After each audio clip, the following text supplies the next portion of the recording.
الأنيميشن ده والأنيميشن ده والأنيميشن ده ال3 بيتعملوا بدون ولا key frame، بيتعملوا بحاجة اسمها modifier، تحديدًا wiggle path modifier، وده اللي إحنا هنشرحه في الفيديو ده، ودول جزء من سلسلة الmodifiers اللي إحنا عملنا عليهم أكتر من 7 فيديوهات لحد دلوقتي. أنا أحمد صقر senior motion designer، وأنت بتشوف قناة motion wizard.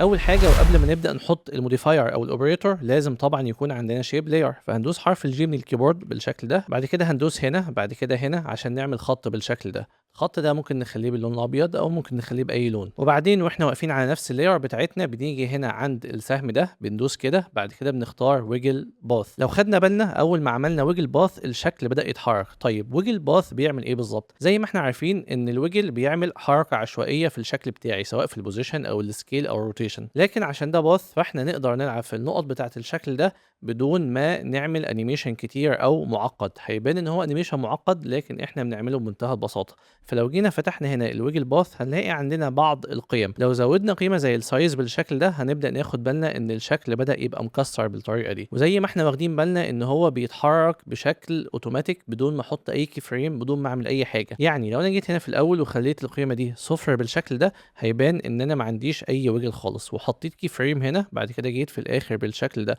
وزودت القيمه كده هلاقي ان الشكل بتاعي كانه بدا يتحرك، والحركه عماله تزيد تزيد تزيد لحد ما الشكل بتاعي يخلص. نفس الكلام لو ثبتنا القيمه هنا على 75 مثلا، وبعد كده زودنا الديتيلز بتاعتنا او التفاصيل بتاعتنا، هيبدا الشكل بتاعنا يبقى مجعد بالشكل ده، وممكن يبقى شبه الاشعه اللي في المستشفى او الويفز بتاعه الساوند او اي حاجه من الحاجات دي. كل ما بنلعب في القيم كل ما بنطلع الشكل على مزاجنا. يعني هنا مثلا لو لعبنا في قيمه ويجل سكند فاحنا كده هنزود سرعه الويجل نفسه، فالسرعه معانا هتبقى شديده جدا، فلو زودتها كده وجيت اشغل هلاقي الشكل بتاعنا كاننا عملنا مثلا احساس الكهرباء. فدلوقتي اي حركه عاوزين نعملها او اي حاجه عاوزين نتخيلها بتأثر على حركة اللاين اوتوماتيك، دماغنا لازم تروح للويجل باث. ده هيخلينا نعرف نتحكم في الحركة بشكل جميل جدا، بدل ما احنا بنروح ندور على حاجات جاهزة ونبدأ نركبها على الشكل بتاعنا، ولما بنحطها على الشكل بتاعنا او على الانيميشن بتاعنا ما تبقاش مظبوطة. لا، بمنتهى البساطة بعمل اللاين بتاعي وببدأ ان انا اعمل ويجل باث. ممكن نعمل تطبيق تاني، ممكن نيجي هنا نشيل ده خالص، بعد كده ادوس على حرف الكيو من الكيبورد، ادوس اكتر من مرة لحد ما يوصل معايا هنا ان هو يجيب لي دايره.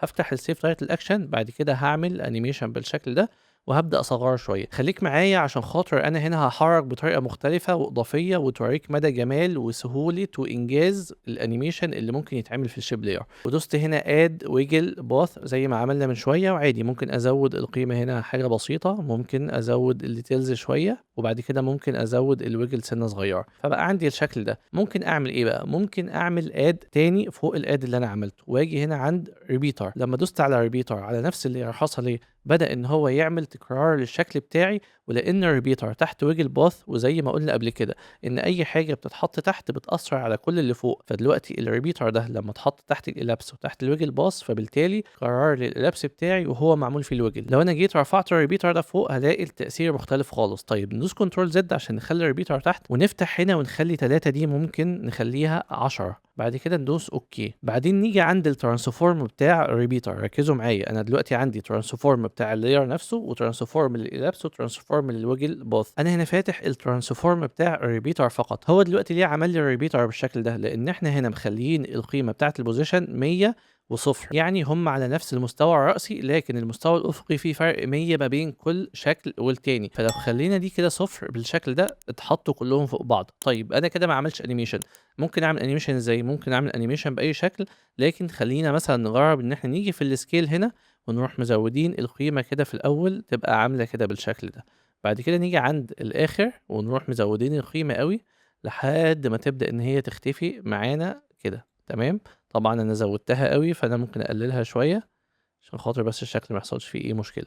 بعد كده شغل، فكده كاني عامل انيميشن حاجه عماله توسع توسع توسع لحد ما تبدا تختفي معايا. طبعا بدانا ناخد بالنا ان احنا ممكن نطلع انيميشن كتير وحلو وافكار كتير جدا ممكن تيجي في دماغك تعمل بيها الانيميشن، سواء في الموشن جرافيك العادي او سواء في البراندنج انيميشن او حتى في الساس انيميشن اللي احنا ان شاء الله هنبدا نعمل عنه فيديوهات في الفتره الجايه. طبعا ممكن نيجي هنا كمان ونضيف حاجه تانية زي الحاجات اللي احنا شرحناها قبل كده، زي مثلا بكر اند بلوت. لما عملناها بدا الشكل معانا ياخد بعد تالت خالص او بعد رابع كمان، بدا ان هو يبقى بالشكل بالشكل ده. طبعا بكر اند بلو تتحط ما بين الريبيتر وما بين الويجل باص. لو نزل تحت خالص ممكن يديني شكل مختلف او ممكن ما يتاثرش معايا. هنا بالفعل ما تاثرش معايا. لو بدانا نلعب هنا وبدانا نزود الاماونت شويه هنلاقي ان الشكل بدا يبقى احلى واحلى، او بدا يطلع لي حاجات مختلفه. حتى ممكن نيجي في الاول هنا نخلي الكميه هنا عاليه شويه، ده ممكن نقللها سنه بالشكل ده، نخليها كده ونحط هنا الاماونت كي فريم. بعد كده نيجي عند الاخر ونخليها اقل شويه بالشكل ده، فنشغل ونشوف نلاقي ان الشكل بتاعنا بيطلع حاجه تالته خالص. وهكذا عندنا افكار لا نهائيه ممكن تتعمل، لكن المهم ان الحركه اللي بنعملها والشكل اللي بنطلعه يكون لايق مع الانيميشن، يكون لايق مع البراند بتاعنا. ما بنعملش اي شكل وخلاص، لكن لازم يبقى معانا التول عشان خاطر لما نحب نعمل حاجه معينه في دماغنا نقدر نعملها. بكده نكون شرحنا الويجل باث. طبعا احنا ما خلصناش كل حاجه فيه، لكن محتاجين ان احنا نجرب بايدينا كتير جدا عشان خاطر نتعلم وايدينا تتعود على الموديفايرز وتتعود على الشيب لاير. ودي من الحاجات اللي احنا مركزين عليها هنا في القناه، لان احنا عاوزين نطلع ناس انيميتورز معاهم تولز قويه جدا وفي نفس الوقت فاهمين هم بيعملوا ايه. اشوفكم في فيديو جديد. سلام يا اصدقائي.